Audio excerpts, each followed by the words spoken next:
1절에서 12절까지만 제가 대신해서 봉독해 드리도록 하겠습니다.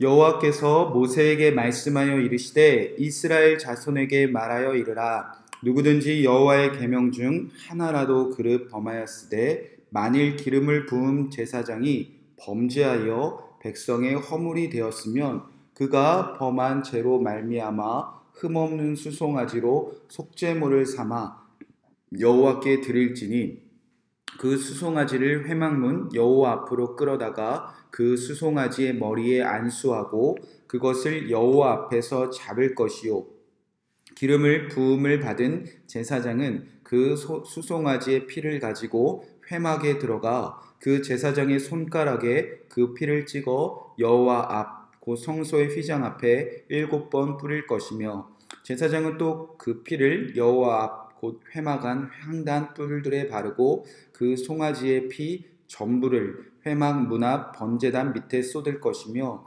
또 그 속죄물이 된 수송아지의 모든 기름을 떼어낼지니 곧 내장에 덮인 기름과 내장에 붙은 모든 기름과 두 콩팥과 그 위의 기름 곧 허리 쪽에 있는 것과 간에 덮인 꺼풀을 콩팥과 함께 떼어내되 화목제 제물의 소액에서 떼어냄 같이 할 것이요 제사장은 그것을 번제단 위에서 불사를 것이며 그 수송아지의 가죽과 그 모든 고기와 그것의 머리와 정강이와 내장과 똥 곧 그 송아지의 전체를 진영 바깥에 버리는 곳인 정결한 곳으로 가져다가 불로 나무 위에 사르되 곧 제 버리는 곳에서 불사를 지니라. 아멘. 하나님의 말씀입니다. 오늘은 레위기 4장 전체의 말씀을 가지고 제사장의 피를 여호와 앞에 뿌리라 라는 말씀 제목 가지고 함께 예수님의 이름으로 기도하도록 하겠습니다.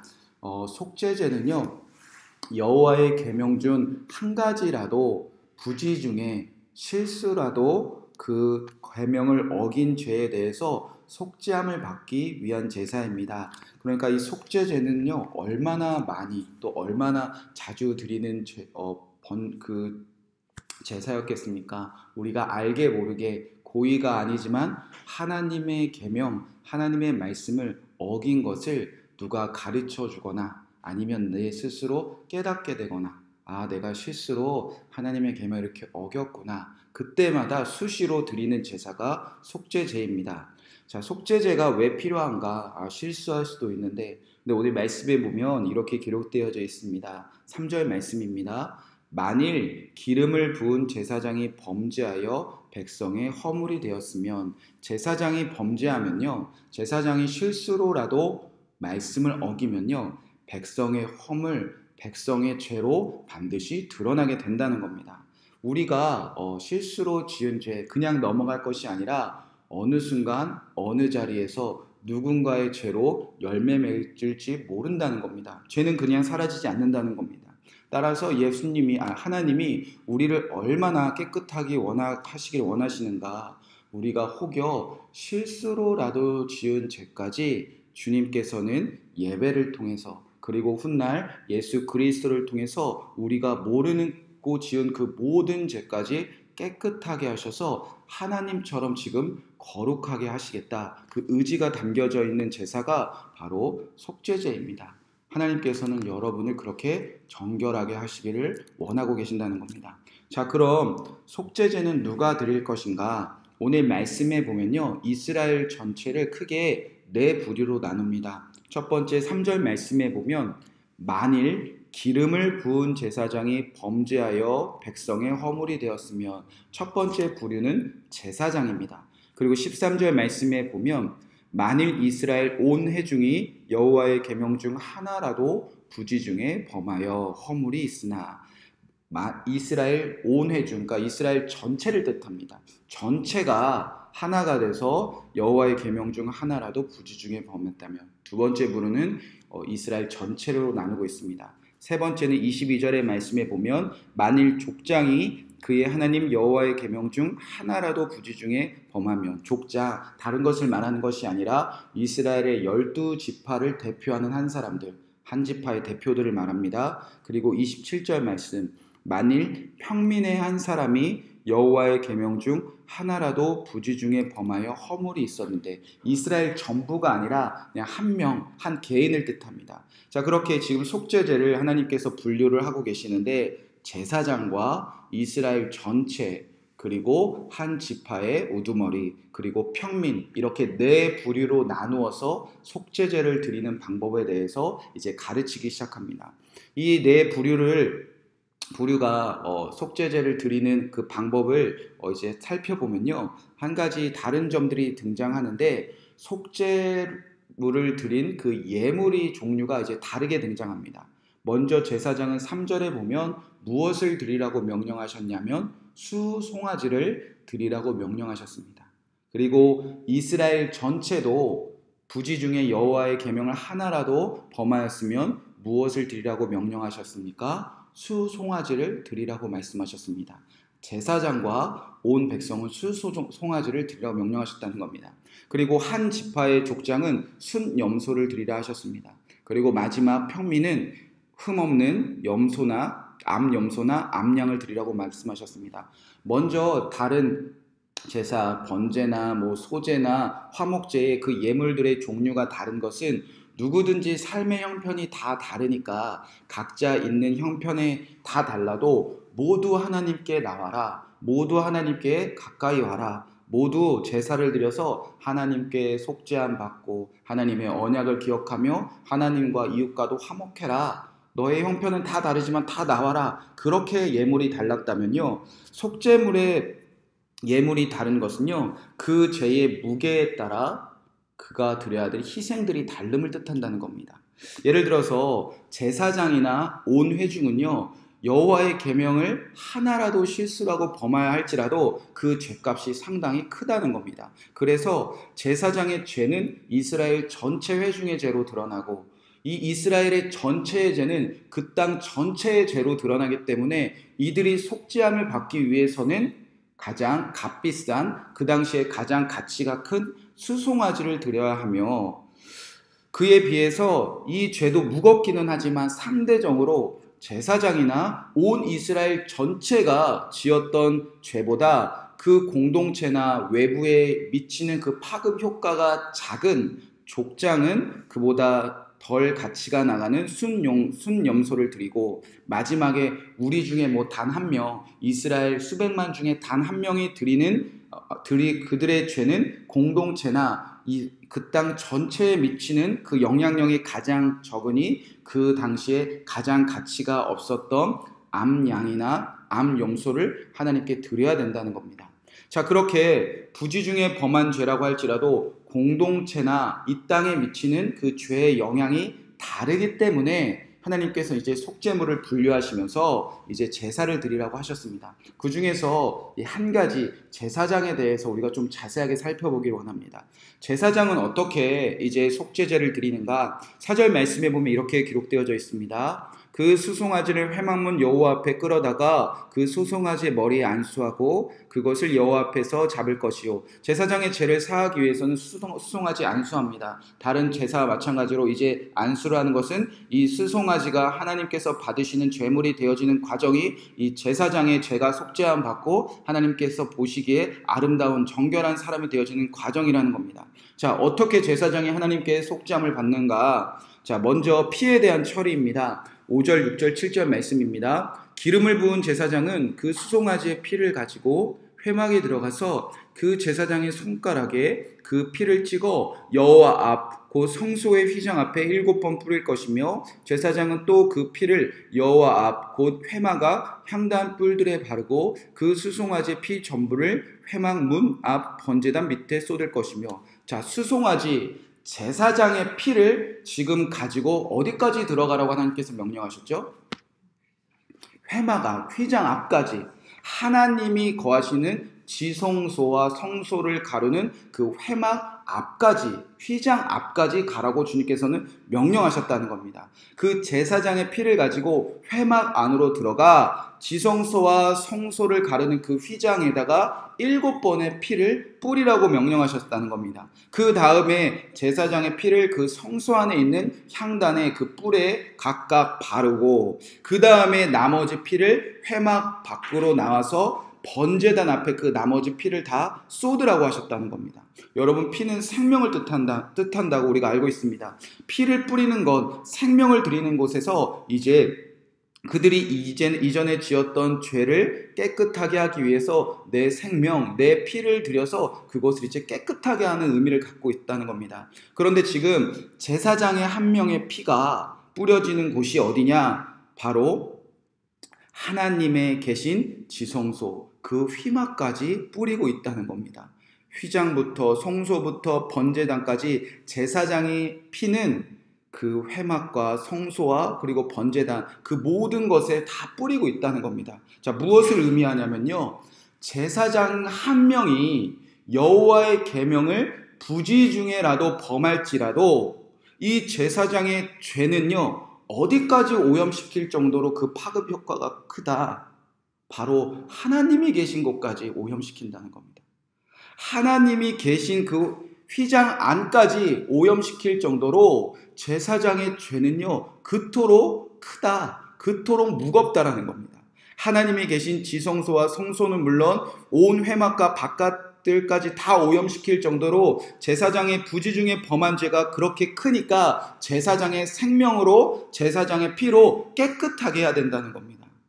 자, 그래서 제사장이 죄를 사하기 위해 들은 수송아지의 모든 것은요, 더러운 거니까, 쓸데가 없으니까 이제 절대 먹지 못하게 주님께서 막으십니다. 8절 12절 말씀입니다. 또 그 속죄물이 된 수송아지의 모든 기름을 떼어낼지니 곧 내장과 덮인 기름과 내장에 모 붙은 모든 기름과 두 콩팥과 그 위에 기름 곧 허리 쪽에 있는 것과 간에 덮인 꺼풀과 콩팥과 함께 떼어내되 화목제의 제물의 소에게 떼어냄 같이 할 것이요, 제사장은 그것을 번제단 위에 불사를 것이며 그 수송아지의 가죽과 그 모든 고기와 그것의 머리와 정강이와 내장과 똥 곧 그 수송아지의 전체를 진영 밖에 버리는 곳에 정결한 곳으로 가져다가 불로 나무 위에 사르되 곧 죄 버리는 곳에서 불사를 지니라. 제사장이 안수하여 제사장과 똑같이 범죄한 것을 생명을 드리는 그 수송아지의 모든 것은 이제 다 태워버립니다.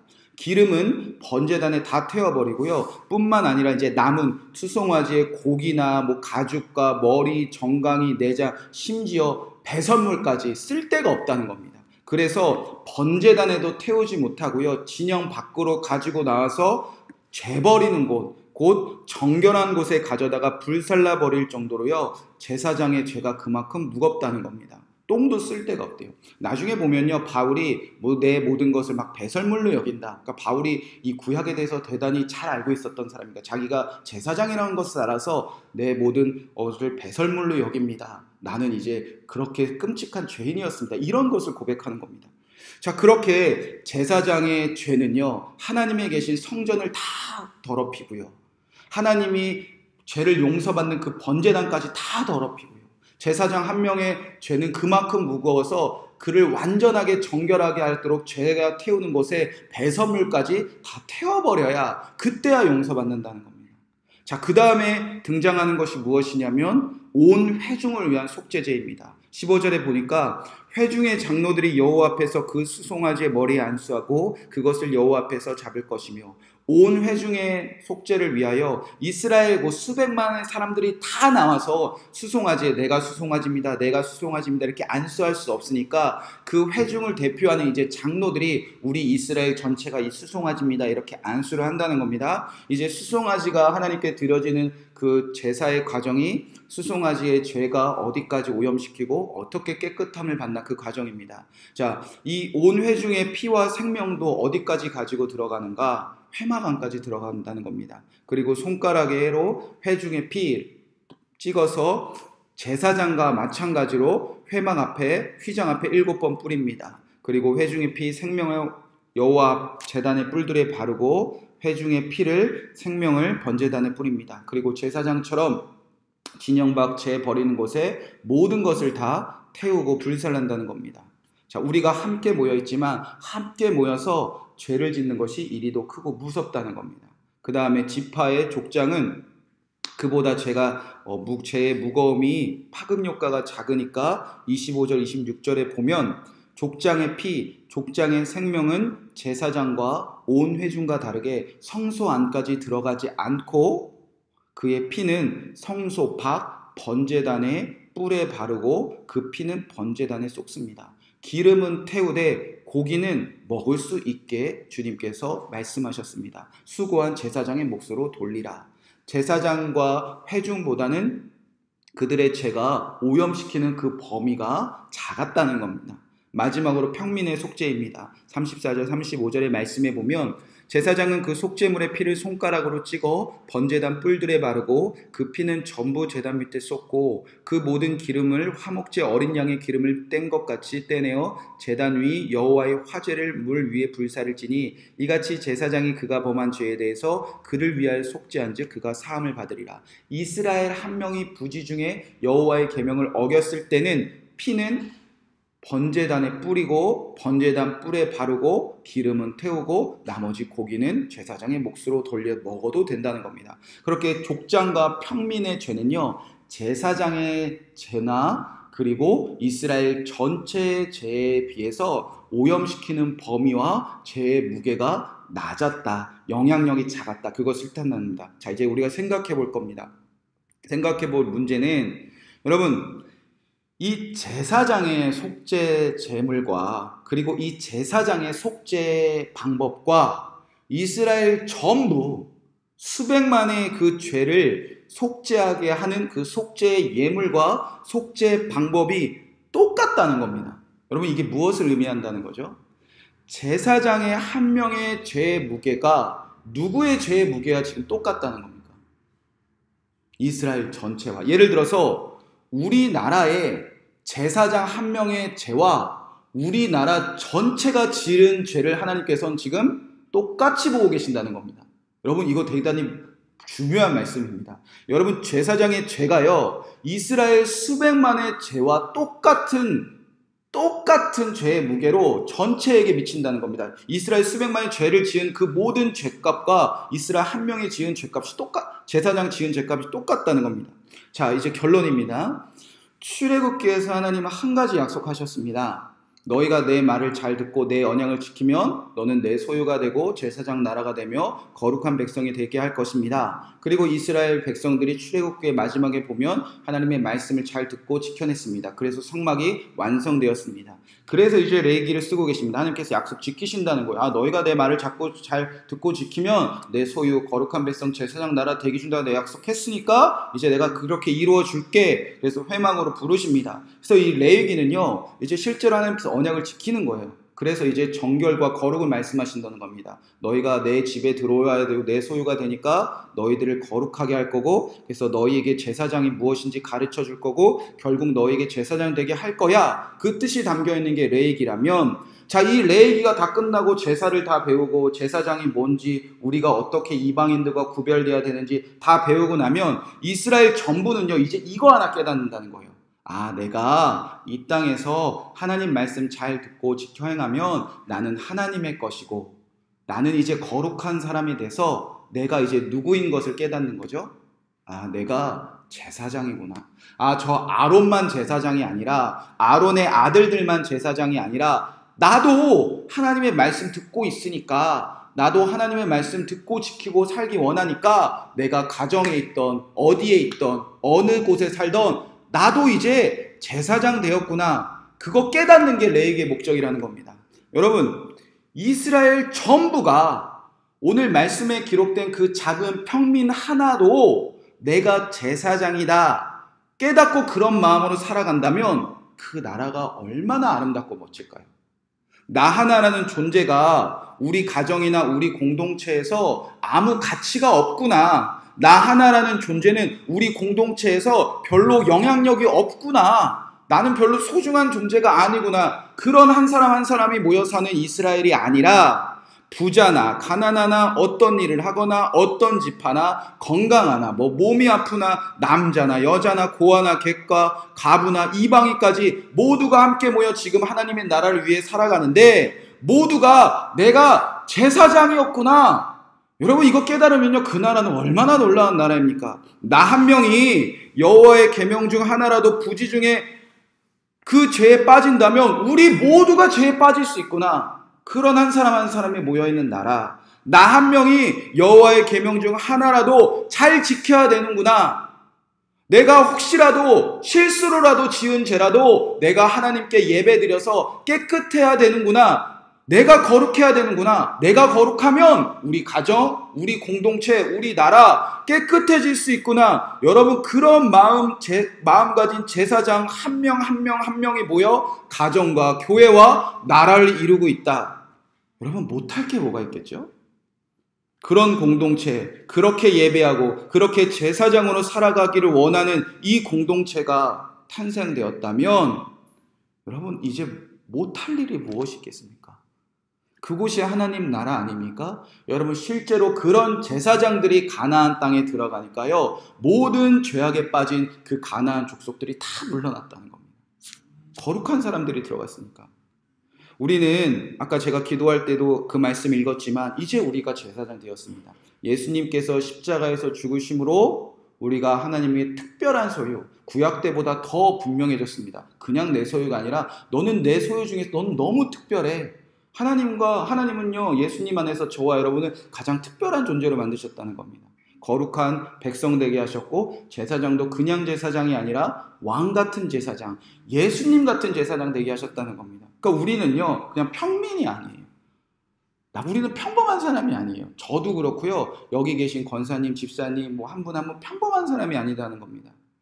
누군가 우리에게 볼품없다고 말하고 누군가 가치 없다고 말하고 너는 아무것도 아니라고 말하고 우리가 그 수많은 사람 중에 그냥 이름 없는 한 사람이 아니라 우리가 혹여 누군가의 남편이나 아빠나 오늘도 그냥 직장에서 살아가는 그런 평범한 회사원이 아니라 누군가의 아내나 엄마나 그저 살림하는 그런 한 명의 여인의 생명으로 그냥 끝나는 것이 아니라 오늘도 그저 불투명한 미래와 싸우는 그런 청년으로 삶이 끝나는 것이 아니라 우리는 제사장으로 하나님께서 부르셨고 예수님의 이름 안에서 제사장 되게 하셨습니다.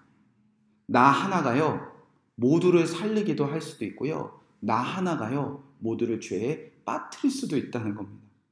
나 하나가 거룩해지면요 모두가 거룩하고 나 하나가 실수로라도 죄를 지으면 누군가 죄에서 지금 신음할 수 있다는 겁니다. 누가 우리의 삶을 가치 없다고 말할 수 있습니까? 누가 우리의 삶이 실패했다고 말할 수 있습니까? 누가 우리의 삶이 의미 없다고 말할 수 있습니까? 오늘도 이렇게 하나님의 전에 나와 하나님의 말씀을 들으며 죄와 싸우며 거룩하기 위한 우리의 헌신을 누가 손가락질할 수 있습니까? 여러분을 가정과 교회와 학교와 직장과 나라와 열방 가운데 온 백성을 죄에서 건지시기 위하여 예수님처럼 살아가는 왕같은 제사장으로 부르셨습니다. 그러한 놀라운 책임감과 놀라운 존재가 바로 여러분이고 우리 교회에 함께 신앙생활하는 우리의 성도님들이고 그리고 여러분의 가정에 있는 그런 한 사람 한 사람이라는 겁니다.